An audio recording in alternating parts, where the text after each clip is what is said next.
Hey everyone, my name is Forrest and you're watching Ride. So today we're going to check out the full self-driving preview in the Tesla car. So let's go ahead and get started.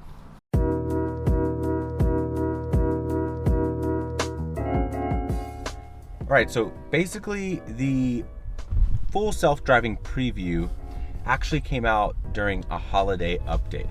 And what that does, it doesn't actually give you full self-driving, hence the word preview. And what the preview is going to be is things like this. So if you guys can see over there, there's actually a stop sign. And here on the screen, it's going to show that same stop sign. And the reason things like this are important are because one of the big pieces missing in the full self-driving puzzle with Tesla is city driving. And with city driving, there's tons of different factors like people, stop signs, road markings, and to be full self-driving, it has to be able to notice all of those things. So we're gonna see how many things this is going to show on here that the computer is noticing. All right, you guys, so we're coming up to a stoplight right here, and it looks like the car is noticing. So the light is red right now, but on top of being red, it's showing the car next to me, and it should show whenever the light changes color. So we'll see if it does that. And there we go. So it shows it turning green on there, and it's obviously green up here.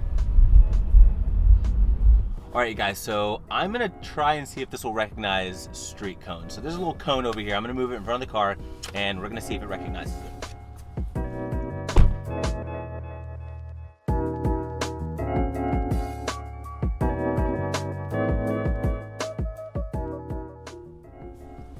All right, so the cone is in front of us. I'm gonna put the car in drive, and we'll see if it recognizes the cone at all. So I'm gonna reverse a little bit.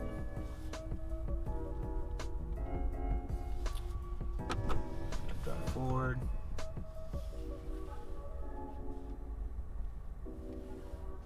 And there we go. Got ourselves a little cone. All right, so I don't know if you guys can see here on the street. So there are these road markings here on the street, and we have one that's a right turn only and one that's straight and then a left turn. So it's also showing that here on the screen, you've got the right turn and then you have the left turn as well as going straight.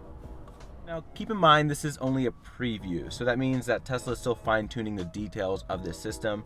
And there are still little things it doesn't get right. So for example, if I pass a pole, sometimes it will think the pole is a traffic cone and it'll show it as a traffic cone. Or if the sunlight is hitting the stoplight just right, it won't recognize what color it is and it'll kind of flash between different colors every now and then. So obviously there's still more work to be done, but seeing as this is software and Tesla does over-the-air updates, that means they can continuously improve this. And there's never going to be a stopping point for this software. With most cars, obviously you buy it, the software that's in it is what you get until you buy another car. But guys, that's pretty much gonna wrap up this video. If you liked it, be sure to give us a thumbs up. If you wanna see more from RideTechNews, be sure to subscribe. We have new videos all the time, and we'll see you guys in the next one.